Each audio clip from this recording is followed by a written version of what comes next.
Jaime from Inky&Scrappy, sharing with you today a hidden pop-up card featuring Lawn Fawn's Fly High stamp set.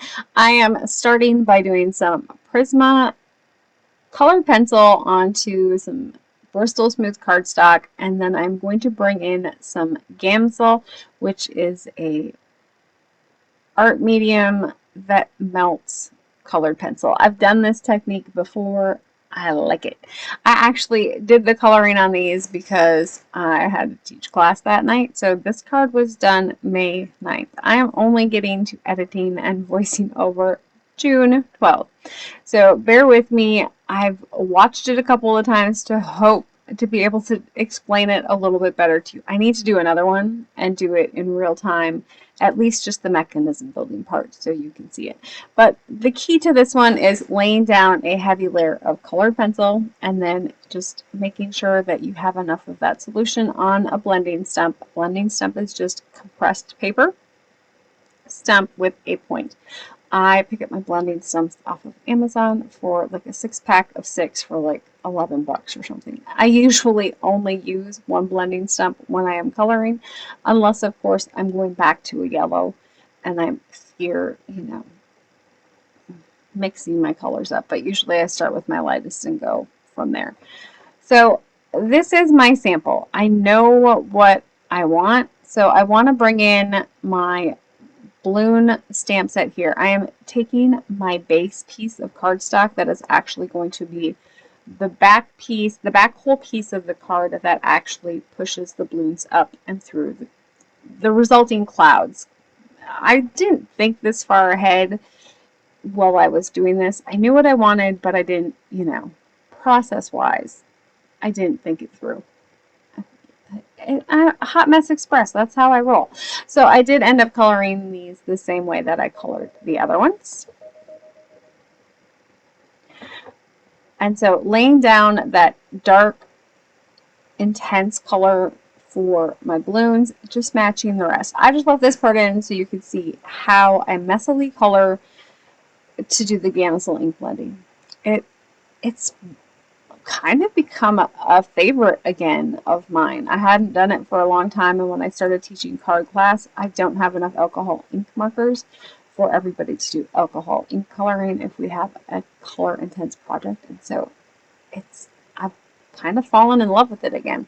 So my base piece here is a 9 inches wide. I'm pretty sure, yeah, this is Bristol smooth cardstock, so it was probably like a 9-inch by 12-inch piece of paper when I started.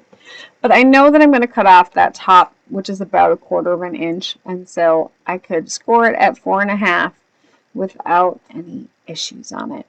Now I'm also going to cut off a line here where I want my balloons to come up and through.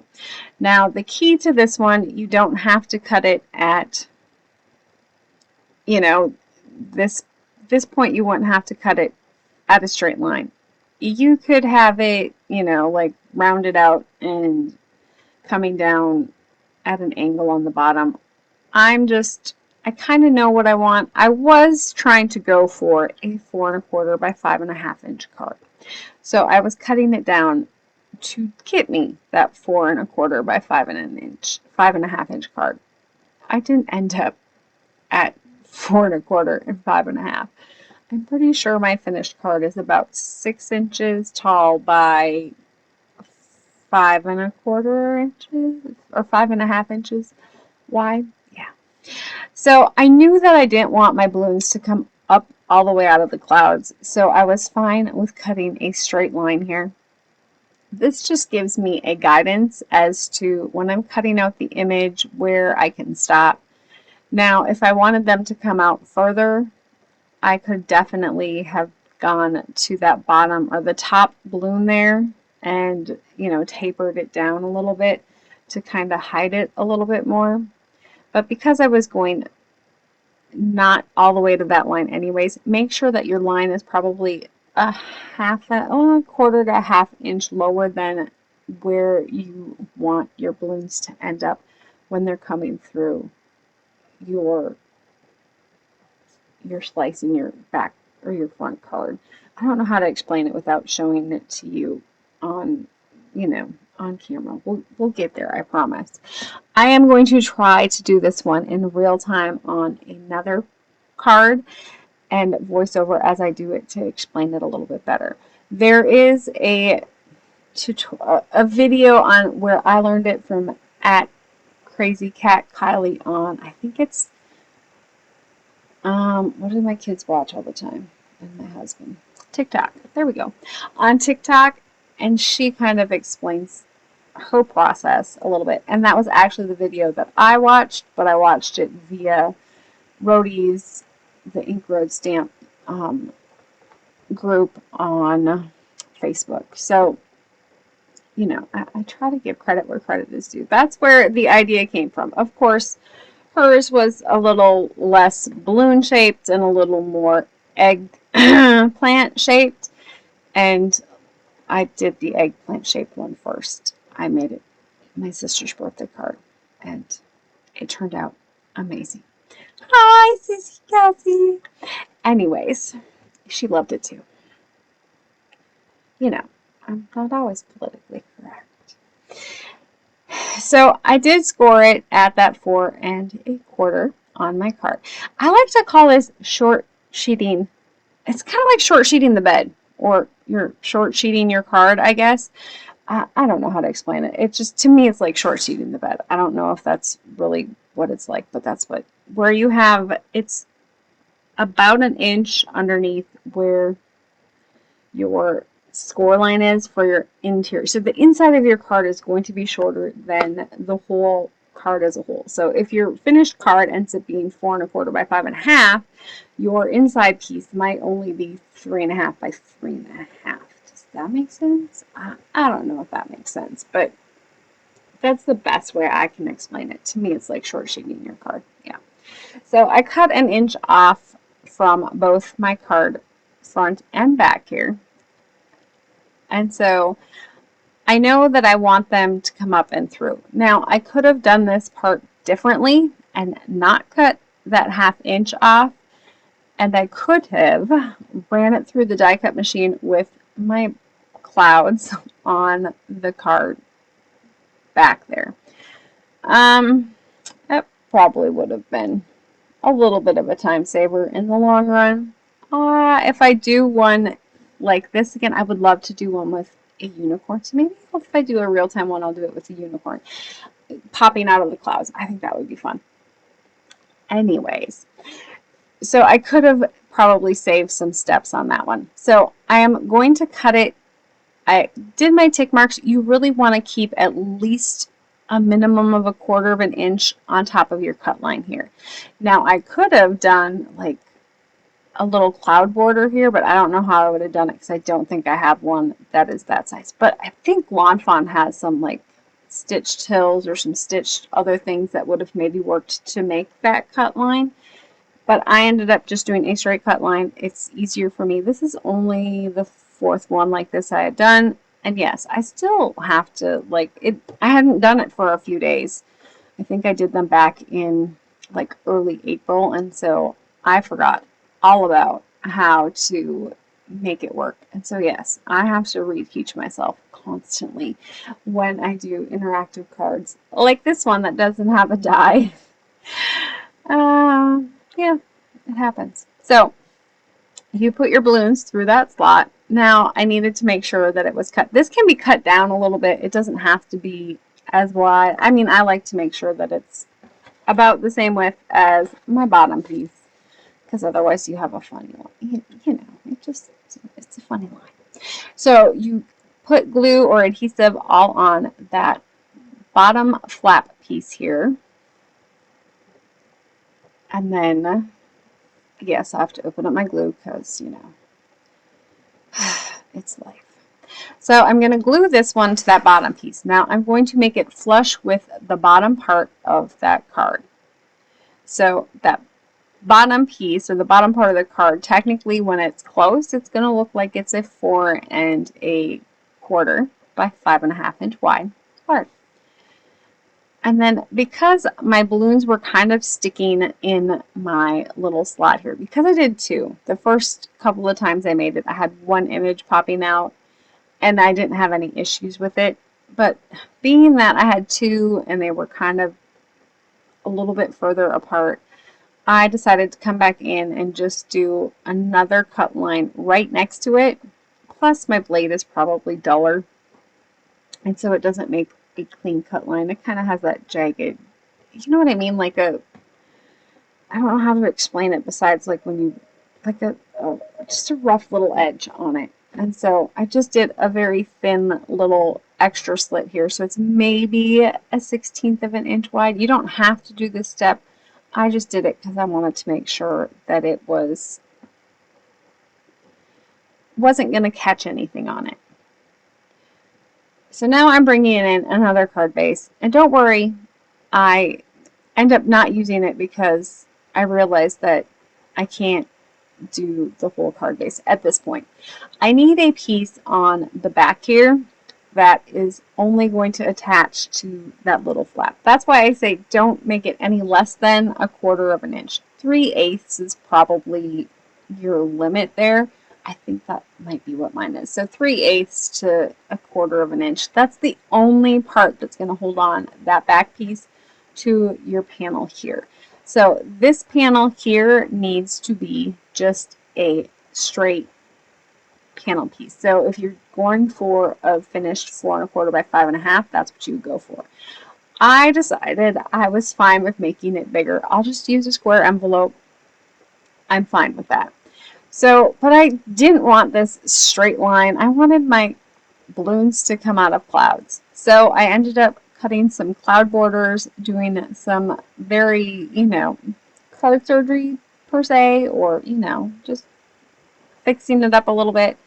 And then that back panel piece that it is going to attach to, I made cloud border on the top, so it has layers of clouds. So if you look at it that way, you have, I'm bringing in the other one that I did. I can't show you the image because I try not to show those things on camera. My nieces watch. Not that they don't know what those are, they have brothers. But, so that back piece doesn't connect anywhere, like anywhere on the front of the card. Now, you could glue a card base onto that back piece if you want, so then it would fold down for your image to come up, and then you could open it. That's how I did my sister's for her birthday. It's basically like a tri-level, because you fold it down, and then you can pop it up, like lift up like a card, if that makes sense. I don't know. It's hard to explain how I did it all, but so you have that one there. I am coming in with a little bit of anti-static powder here just to kind of help it move a little bit better. If you ever find that it sticks somewhere, putting a little bit there might help. Now, I wanted the balloons to actually come out of the clouds, so I needed to find some clouds. Now, I have the MFT cloud borders, and all of them are big and bumpy and fluffy clouds. And so I ended up bringing in a Trinity Stamps Slimline. I want to say it's like their Meadow Scene Builder, or it's a Scene Builder one. And it's, I think it's maybe supposed to be like, it's either clouds or, I want to say it's bushes for in the park or something. But that's the one that I ended up using for my cloud border there, just because I wanted them to be not quite so bumpy. I want them to not hide the balloons that are popping out there. I guess that's my best way to explain my thought process on that one. And then instead of bringing in more cardstock and layers, I am going to bring in my stencil die here and just go with a fairly light hand with a light dye ink. I want to say it's probably Breeze. It's not Breeze. It's probably Sky from Close to My Heart. It's, just a light blue. And then just doing some layers of clouds on there, and then I'm going to ink all of the edges. I want this to look as cohesive and, together as possible. Granted, my whites are a few different shades of white, so adding that blue kind of hides it a little bit. And of course, I probably should have inked my top clouds before I got that far, but I just ended up bringing in a scrap piece of paper there to help kind of mask off so I could do some ink blending on the top of the clouds there to give them some more depth and definition. So then once I'm happy with that, I have that piece cut down to where I like it. So my clouds are, or my balloons are popping up and out of the cloud, making sure not to put any glue where my balloons need to move. And then see how it gets stuck just a little bit there. It's just a little bit of wiggling it, working it, making sure that nothing is in the way there. So now the rest of it is just me decorating for the most part. Except for that bottom flap there, I decided needed to be cloudy as well. So I ended up running my whole card through the die cut machine. I actually just selectively ran it through just so it hit that die cut piece. And since it was like 2 layers of thick cardstock thick, I did end up hand cutting along that cut line that the die put in there, which, you know, that's what we get for, you know, having multiple layers. But it worked out fine. I'm going to bring in that ink pad again. Oh, see, it was Sky Ink. So that Sky Ink again, and then just adding some there. And then, of course, adding some more layers onto the front, because I want the front of the card to look just as pretty as the inside is. So I am bringing in, that's what I did. So I popped up that base piece there with just a little scrap of paper. Nobody's going to see it, but it holds that panel off of that line just a little bit, so then my balloons don't get caught on it. I'm brilliant. Just kidding. It's called working on the fly. So once this is good, it's moving up and down, I'm happy with it. I'm going to bring in the rest of my colored images. Now, I probably should have made these balloons a lot bigger. I probably should have done the big balloons on front, so it, you know, looked like they were already there. I don't know. To me, it's a depth perception thing, so I probably should have had bigger ones on the front. I really thought about redoing it, but I was like, you know, I had already spent a lot of time on it. So I'm like, you know, you just got to suck it up, Buttercup, and put your balloons on. This is what you planned. This is what you're doing, right? So I'm bringing in those other ones. I want them strategically placed that it's going to look pretty closed and you aren't expecting to see the big balloons pop up out of the clouds. So I had to strategically place. So I placed that one where that other big balloon is kind of just poking out, and then of course I'm going to put another one on here. On the inside, I ended up deciding going because I want it to look full and complete. Granted, the one that's kind of way in the back there gets hidden when the big balloons pop up. And then, because I still felt it needed a little bit, I just made sure that I think both pieces are like right on top of where those balloons come up, like right in that little nook there, so then I don't have to worry about them hitting at all. Now, for a sentiment. I had thought about bringing in the little elephant and the mouse to sit on the ground, and then I decided nope, I'm just going to go with a sentiment on this one. So I'm going to kind of move my piece of paper along here and kind of do some selective stamping, and I ended up stamping it over way too far, and so I'm going to line up my letters. So I cut out the letters lift from Henry's ABCs, and you'll see the back of my head there as I'm trying to line this up. So once I have my letters in there and then I can redo it, I'm just embossed it with some Brutus Monroe Alabaster White using some Versamark ink, and then heat set that. I am going to selectively die cut this one again. So I'm just going to line up that die. I don't have one that's long enough for it, and so I cut the one side partially, and then I cut the other side partially and line them up, just doing that snip in the middle to complete that cut. I didn't want to end up like accidentally cutting where it was supposed to be. So once I am happy with my letter placement on the lift, and I had laid it all out flat, and then I was like, you know, it would be really kind of cute if it lifts up. And so that's kind of how I ended up with my not straight lift in there. And I love the look of that because the hot air balloons are rising, so I figured the word lift should rise. And then to finish it all off, I'm going to bring in some crystals from Trinity Stamps again. I don't think this mix is available anymore. It's like a purpley blue one. I will list what it is down in the description box below. I have to go dig it out. And so I'm being careful with my placement on these because I don't want them to get in the way of those balloons coming up. And then, of course, I needed some glitter on the lift word. It just, the purple and the blue when it's dark, it just kind of blend. The lift kind of was blending into that deep turquoise color, and so I wanted to make it stand out a little bit. So glitter does it. Anyways, there is my finished card. And if you have questions, drop them below. I will definitely try to get that real-time video up within the next week. So I hope you have an amazing day. Take care. Bye.